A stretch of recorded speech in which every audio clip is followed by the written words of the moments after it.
बता दें कि बिहार से इस वक्त की सबसे बड़ी खबर सामने निकल के आ रही है। चिराग पासवान आखिर कौन सी सीट से लड़ेंगे लोकसभा का चुनाव? हो गया ऐलान, पशुपति पारस के पसीने आखिर क्यों छूटने लगे? क्योंकि बीजेपी ने दिया चिराग पासवान का सबसे बड़ा साथ। नमस्कार, आप देख रहे हैं आप तक न्यूज। आइए खबर को विस्तार से जानते हैं। उसके पहले अगर चैनल पर नए हैं, खबर अच्छी लगी तो चैनल को सब्सक्राइब करना बिल्कुल ना भूलें। बता दें कि आखिरकार चिराग पासवान किस लोकसभा सीट से लड़ेंगे चुनाव। लोजपा रामविलास ने आखिरकार बता दिया उसका नाम और सबसे बड़ा ऐलान भी कर दिया। लेकिन सबसे बड़ी मुसीबत ये है कि अब चाचा पशुपति पारस के पसीने क्यों छूटने लगे हैं, क्योंकि बीजेपी अब चिराग पासवान के साथ ज्यादा झुकती हुई नजर आ रही है। लेकिन अगर वहीं पशुपति पारस की बात की जाए तो पशुपति पारस को दरकिनार करना बीजेपी धीरे धीरे शुरू कर चुकी है।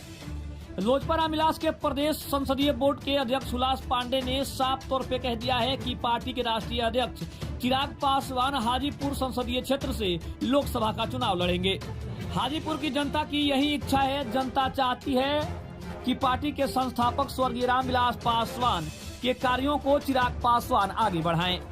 पार्टी के सारे नेता व कार्यकर्ताओं की भी यही इच्छा है कि चिराग पासवान हाजीपुर की जनता की सेवा करें। इस संबंध में हमने उन्हें पार्टी नेताओं व कार्यकर्ताओं के राय से भी अवगत करा दिया है। हुलास पांडे ने साफ तौर पे कहा कि पशुपति कुमार पारस को हाजीपुर की जनता ने साफ तौर पे खारिज कर दिया है, इसीलिए उनका स्थापना दिवस समारोह फ्लॉप शो बनकर रह गया है।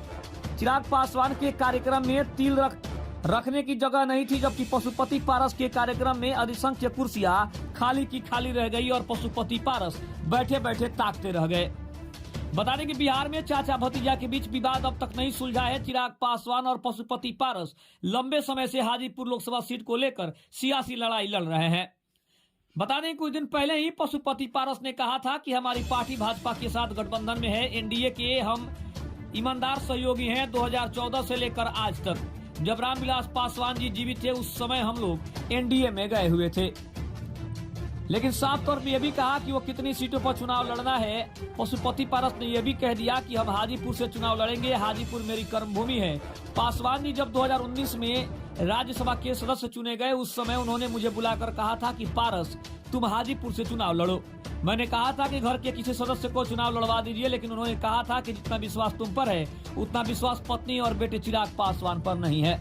तो अगर देखा जाए तो साफ तौर पे पशुपति पारस ने चिराग पासवान को एक बुरा बेटा भी बना दिया है और उनकी पत्नी को एक बुरी पत्नी भी बना दिया है, क्योंकि पशुपति पारस के जो बयान है उससे चिराग पासवान भी अपने आप को काफी आहत महसूस करते हैं। और उन्होंने साफ तौर पे कह दिया है कि जिस तरह से उनकी पत्नी और बेटे से उनके संबंध अच्छे नहीं थे, उसको देखते हुए अब चिराग पासवान की तरफ से क्या प्रतिक्रिया आती है अपने चाचा के लिए, ये बड़ी दिलचस्प खबर रहेगी।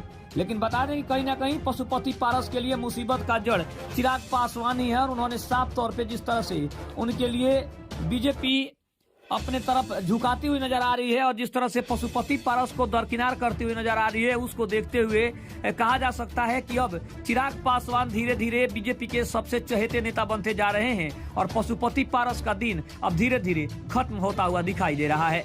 तो खबर आपको कैसी लगी कमेंट में जरूर बताइएगा। तब तक के लिए धन्यवाद। जय हिंद, जय भारत।